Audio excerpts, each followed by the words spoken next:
Every great company starts with a problem nobody else wants to solve. Before we get started, I need to ask you something real quick. Look down at your feet right now. Whatever you're wearing, sneakers, sandals, flip-flops, or maybe you're barefoot, I want you to take a second and think about what that logo on your shoes actually means. Because there's a pretty good chance that if you wear sneakers regularly, Nike is part of your life in some way. Either directly with a pair of Airs or Jordans, or indirectly because Nike shaped how the entire footwear industry works since the 1980s. And the story of how all of that happened? It's way stranger, way more unlikely, and way more fascinating than most people realize. Because Nike wasn't born from a brilliant business plan. It wasn't born from $1 million investment or a revolutionary idea cooked up in a boardroom full of consultants. It was born from a man standing in the rain, watching runners, and asking himself a question that sounded almost absurd. Oregon, United States, 1964. The sky is gray. A light rain falls over a modest track at a small college meet. This isn't a major competition. There are no crowds, no TV cameras. It's just one of those afternoons that happen thousands of times every year in amateur sports. Athletes competing out of love, out of discipline, out of that irreplaceable feeling of crossing a finish line. But there's a man standing at the edge of the track who isn't just watching the race. He's watching the runner's feet. The shoes these athletes are wearing come mostly from Germany. Adidas, Puma, two brands that dominate the world of track and field with an authority that seems unshakable, almost natural, like it's always been this way and always will be. Coaches recommend them. Olympic athletes wear them. Medals are won in them. The man standing in the rain sees something different. He watches how the stiff soles make runners slip on certain surfaces. He notices the prohibitive price of imported shoes. A decent pair of Adidas costs more than most college athletes can comfortably afford. He remembers his own frustration as a runner, always feeling like European equipment seemed designed far away from real tracks, by people who'd maybe never run a competitive mile. And in that moment, standing quietly by the track while the rain soaks his shoulders, he starts imagining something that sounds almost ridiculous. What if the best running shoe in the world didn't come from Germany? What if it came from here? The man's name is Phil Knight. At this point, he's not a CEO. He's not wealthy. He's not even running a company yet. He's a former middle-distance runner with a business idea scribbled in a Stanford paper. Import high-quality athletic shoes from Japan and sell them to American runners at half the price of the European giants. It's a simple concept, but in the 1960s, simplicity can be revolutionary. To understand how that idea turned into one of the most recognizable brands on the planet, you have to start not with the company, but with the environment that made it all possible. Did you know Nike started as a small Japanese shoe distributor? Drop a comment below. What surprised you most so far? Early 1960s America is starting to rediscover running. For decades, running had been something athletes did for competition, not something ordinary people did for their health. Jogging wasn't yet a national habit. There were no giant running shoe aisles in department stores, no culture built around personal fitness. The concept of fitness as a lifestyle was almost foreign to the average American. But on college campuses, especially on the West Coast, something is changing. Coaches are experimenting with new training methods. Athletes are pushing the limits of endurance. And among the most influential figures in this world is a man named Bill Bowerman. Bowerman is the legendary track coach at the University of Oregon. He's obsessed with improvement, not incremental improvement, radical improvement. If a shoe weighs too much, he cuts it apart. If the sole doesn't grip well enough, he experiments with different rubber compounds. His athletes joke that their coach spends as much time taking apart shoes as he does training runners. Bowerman isn't just a coach. He's an engineer disguised as a physical educator, an inventor who found in sports the perfect laboratory for his obsessions. He believes, with an almost religious conviction, that milliseconds are the difference between winning and losing, and that the shoes his athletes were a variable he can and must control. Phil Knight had been one of Bowerman's runners.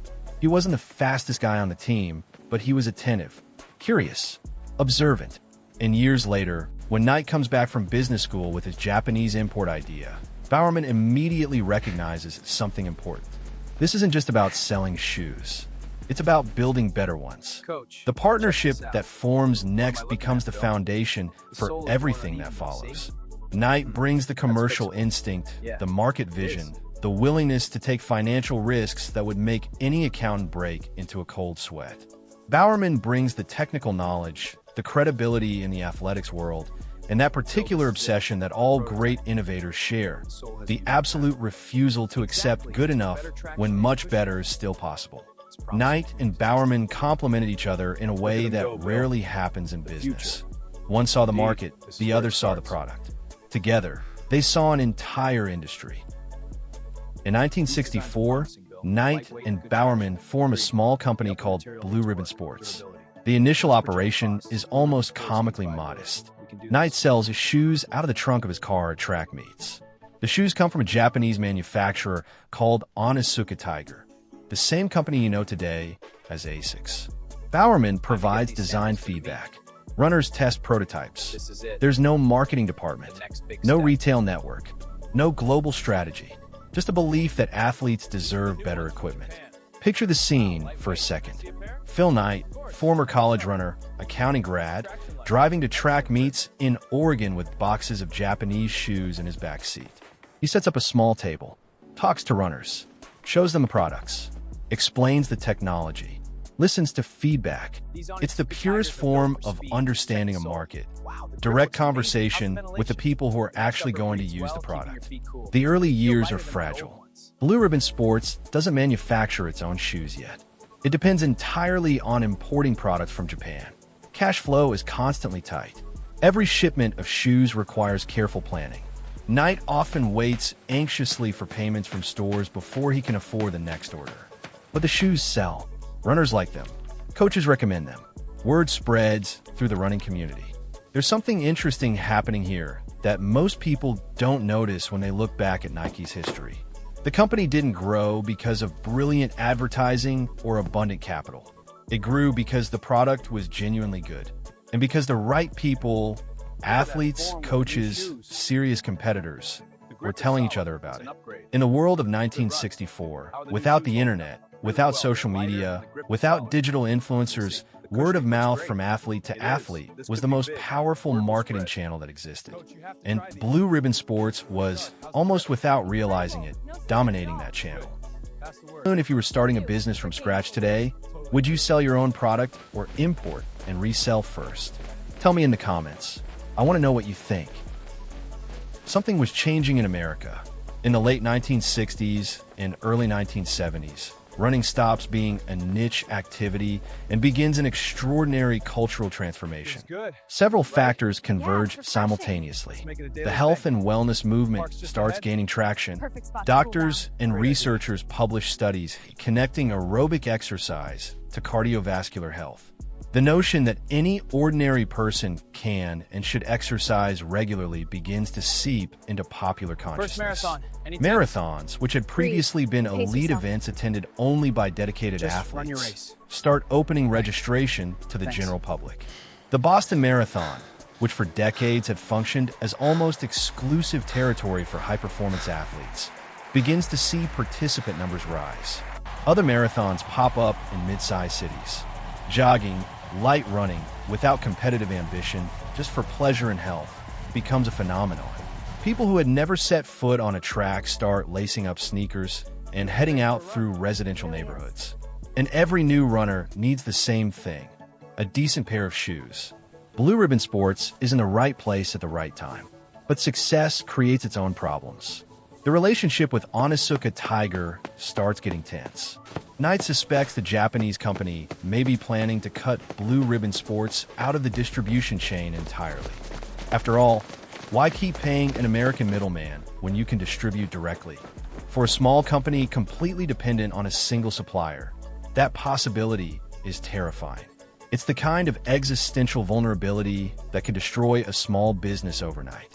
Knight and Bowerman face a choice: stay as a distributor and risk losing everything This if prototype is Onitsuka Tiger close, decides to but we need move to on push the without design them, further. or take a radical Agreed, leap the sole needs more and cushion build their than own runners will brand. demand it. The vulnerability So that invest almost more to destroyed strict Blue defiance. Ribbon Sports was also the what fuel if we that built our own created brand? Nike.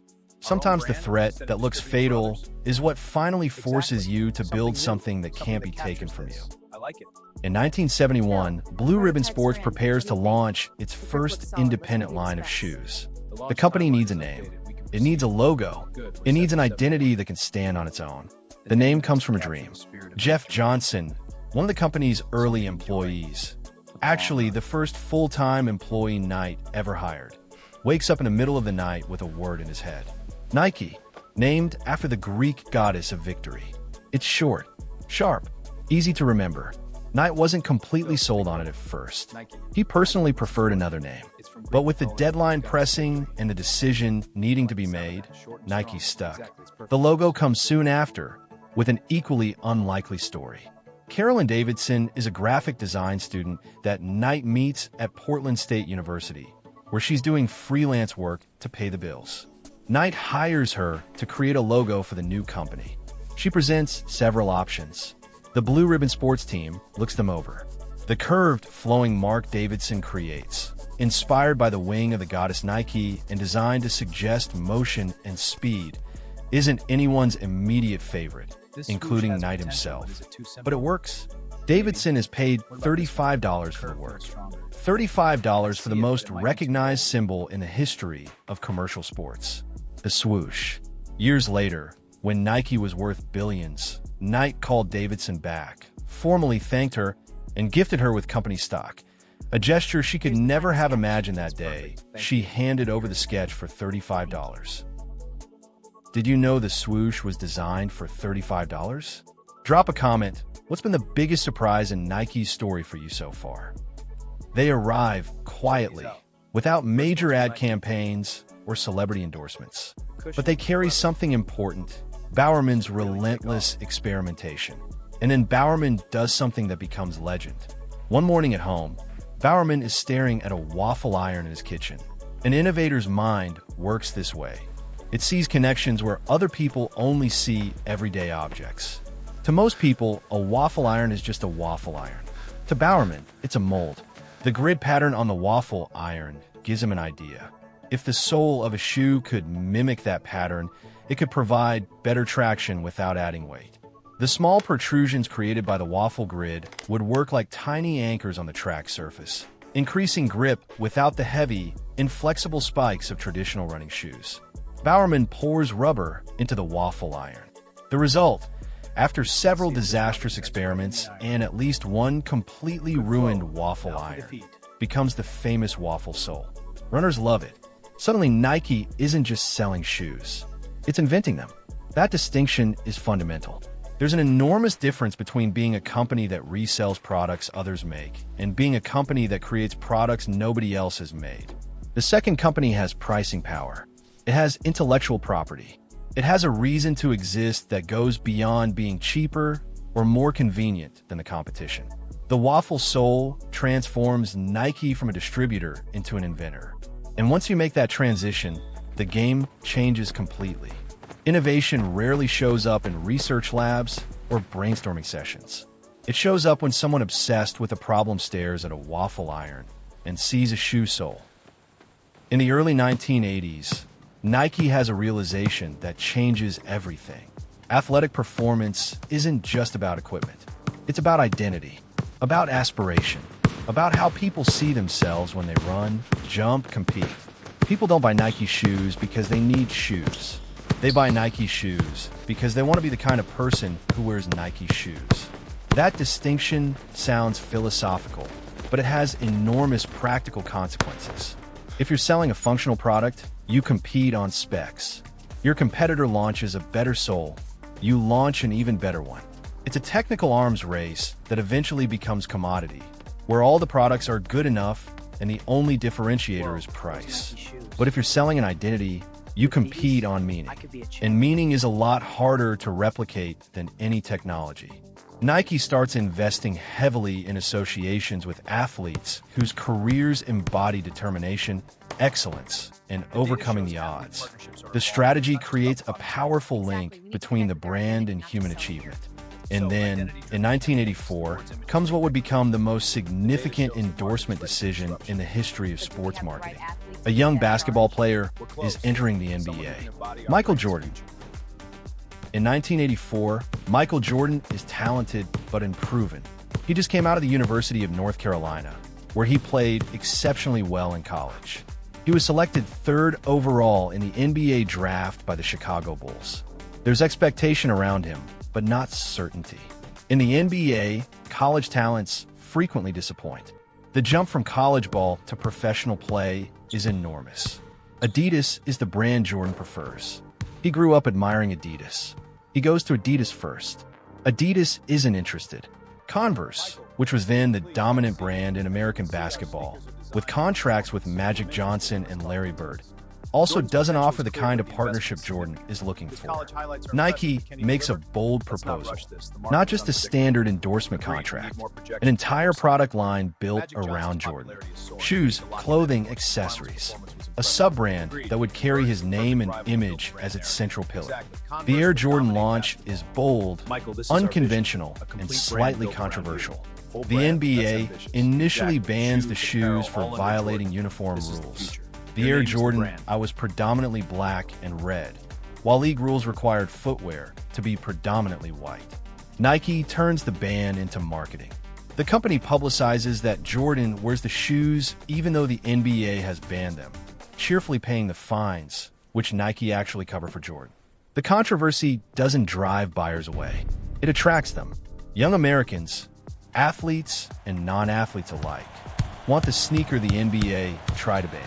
The result becomes one of the most successful product lines in the history of sports. The Air Jordan I sells $130 million in its first year, a number so far above Nike's projections that the company literally had to rush to expand its production capacity to meet demand. But the most important thing wasn't the first-year sales number. It was what Jordan did next. He played, and he played in a way nobody had ever seen before. The partnership between Nike and Jordan wasn't just about selling shoes. It was about documenting and celebrating an extraordinary athlete whose excellence made everything around him more valuable. When Jordan wins his first championship, when he flies through the air with those iconic first steps, when he drops 63 points against the Boston Celtics in a single playoff game, all those moments live in our collective memory with that swoosh in the background. Nike didn't just sponsor Jordan. Nike became inseparable from his legend. Speech balloon, which Air Jordan is the most iconic to you? Drop a comment. I'd love to know which generations are watching this. Before we keep going, I need to pause here for a second. If you've made it this far into the video, you are exactly the kind of person I make this content for. You like understanding the world from the inside out. You don't just want to know what happened. You want to understand the why, the how, and what it means for you today. On this channel, I bring stories like this one every week. Stories about companies, entrepreneurs, and ideas that change the world. Told with depth, with context, and without the fluff. Subscribe and hit the bell. It's free and you won't miss a single new video. Now let's keep going, because from here on out, Nike's story gets even more interesting and a lot more complicated. The year is 1988.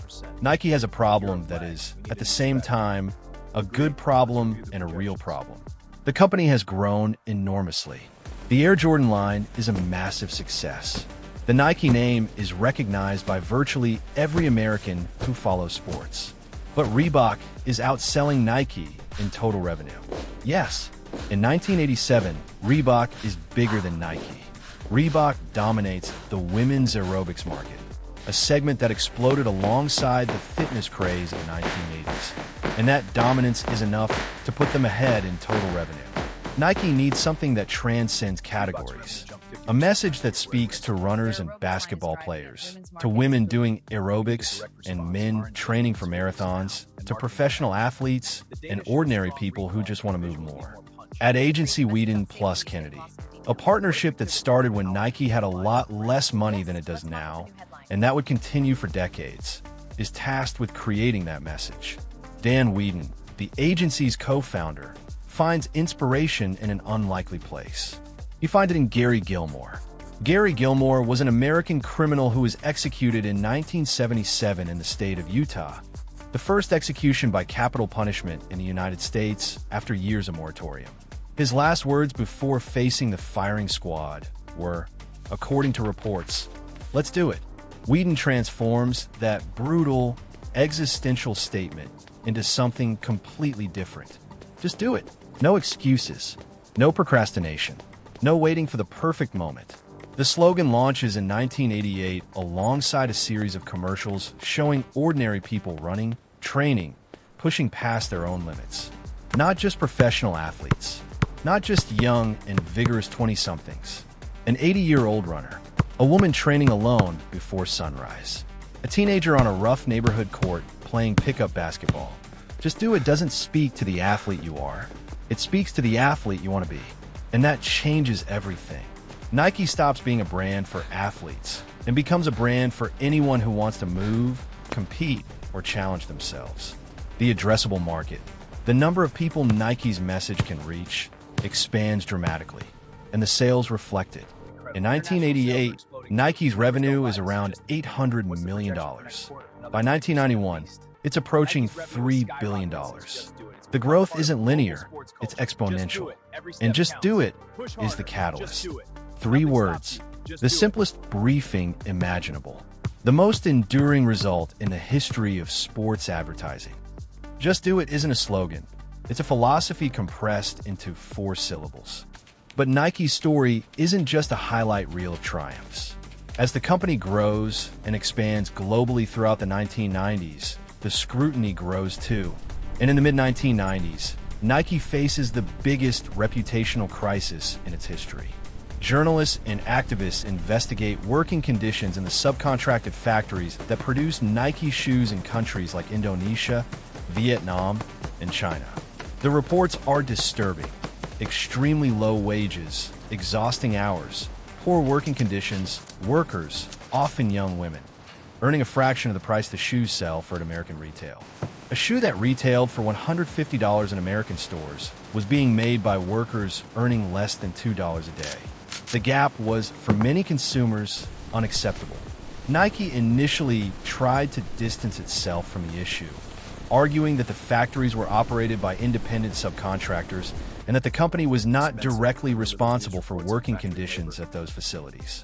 That response was widely seen as inadequate. Activism grew. Boycotts were organized.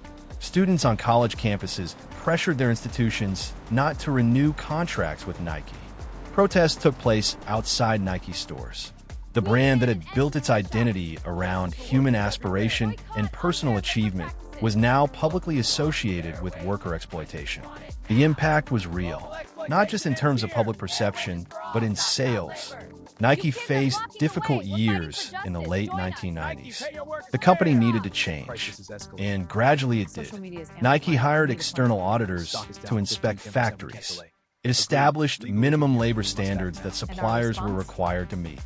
It created transparency programs that allowed outside observers to verify conditions.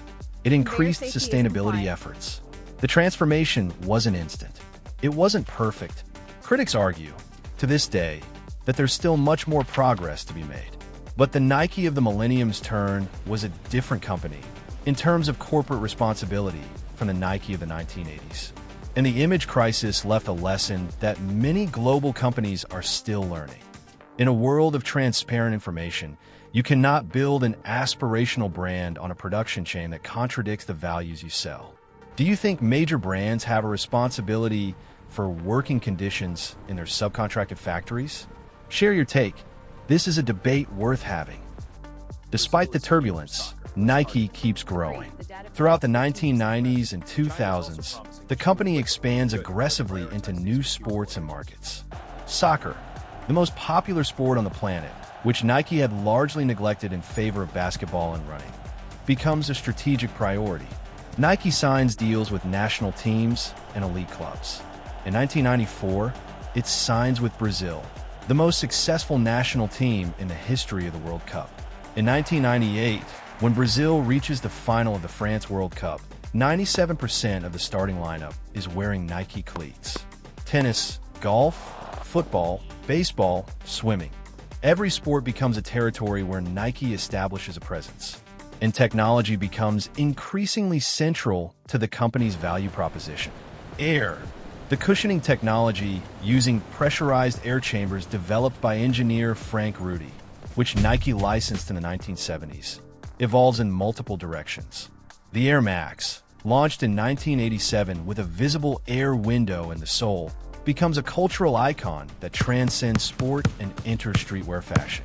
The Air Jordan line keeps evolving season after season. The Flyknit, launched in 2012, uses a computer-driven knitting technique to create the upper of a shoe from a single thread, reducing material waste, reducing weight, and increasing the fit on the foot. It's simultaneously a technical innovation and a sustainability advancement.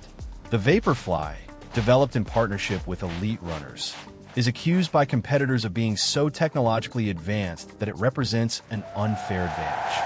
Runners wearing Vaporflies break world records with a consistency that's difficult to attribute solely to the athlete's physical conditioning. World Athletics, the international governing body for track and field, had to create specific regulations to limit the technologies allowed in official competitions. A sneaker company influencing the rules of Olympic sport is a level of impact that few companies ever reach. But perhaps the most significant transformation Nike undergoes in the 21st century isn't in any specific product category. It's the transition from a product company to a digital platform company.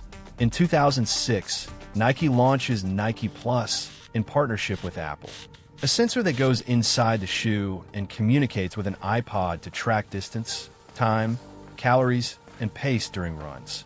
It's a pioneering product, years before any smartwatch or modern running app. The idea behind Nike Plus goes beyond selling hardware. It's about creating an ecosystem where the runner's training data, generated while wearing Nike shoes, is stored on a Nike platform. Over time, that data creates a community. Runners share achievements. They compete in virtual challenges. They set goals and track progress. Nike Training Club, a free workout app, launches and eventually becomes one of the most downloaded fitness platforms in the world. During the COVID-19 pandemic in 2020, when gyms closed around the world and people were stuck at home looking for ways to stay active, Nike made a bold strategic call. It made Nike Training Club fully free for everyone, no subscription required. The result was massive growth in active users on the platform, and an extraordinary strengthening of brand loyalty at exactly the moment the world was most vulnerable. In 2020 and 2021, while physical stores closed and the retail industry suffered, Nike's direct digital sales exploded. The company had spent years building digital capabilities that its competitors didn't have, and when the pandemic forced the acceleration of digital, Nike was ready. It's the kind of advantage that looks like luck from the outside, but was deliberately built over years. Nike Digital isn't an extension of the physical business. It's a completely new platform that uses the shoe as a gateway to a continuous relationship with the consumer. In September 2018, Nike makes a decision that divides the country. Colin Kaepernick, the NFL quarterback who started the practice of kneeling during the national anthem before games to protest police violence and systemic racism in the United States, had lost his contract with the San Francisco 49ers in 2016 and hadn't been signed by any other team since. The controversy around him was, to put it mildly, intense. Nike puts him as the central face of its campaign commemorating the 30th anniversary of the Just Do It slogan. Black and white photo of Kaepernick. The line, believe in something, even if it means sacrificing everything. The reaction was immediate and polarizing. On social media, videos of people burning their Nike sneakers went viral. The hashtag boycott Nike trended at the top. Conservative politicians condemned the campaign. Nike stock dropped in the days following the launch. And then something interesting happened. Nike sneaker sales, especially online, shot up. Later studies showed that Nike's most valuable demographic, young urban consumers, with more purchasing power and stronger loyalty to brands that share their values, responded to the campaign positively in massive numbers. 3 weeks after launch, Nike stock had not only recovered from the drop, but hit all-time highs. The Kaepernick campaign is frequently studied in business schools as an example of something that rarely happens in the corporate world. The willingness of a company to take a side on a controversial social issue, accept the risk of alienating part of its consumer base, and bet that consumers who share its values will respond with even stronger loyalty. It was a demonstration that Nike had internalized in 50 years of brand building, something fundamental. When you stand for something specific, you can't please everyone. And when you try to please everyone, you often end up standing for nothing. What do you think about Nike taking a stance on political and social issues like it did with Kaepernick? Should brands have opinions? Tell me in the comments. No story of Nike in 2024 would be complete without talking about a cultural phenomenon the company helped create, but that has taken on a life of its own in ways nobody in Oregon in 1964 could have imagined. The collector sneaker market. In 2023, the global market for limited edition and collector sneakers was estimated at over $6 billion. Platforms like GOAT and StockX function as stock exchanges for sneakers, where prices fluctuate based on supply, demand, and hype. A 1985 Air Jordan 1 in perfect condition can sell for tens of thousands of dollars. There are museums dedicated to sneaker collections. There are investors who treat sneakers as an asset class, buying limited editions and waiting for appreciation. There are academics studying sneaker culture as a sociological phenomenon. Nike didn't deliberately create this market, but it certainly feeds it. The limited release strategy, where a new shoe is intentionally produced in quantities below demand, generating physical and virtual lines, resales at inflated prices, and media coverage that no ad campaign could buy, is a technique Nike has mastered. The sneaker has stopped being just a functional product.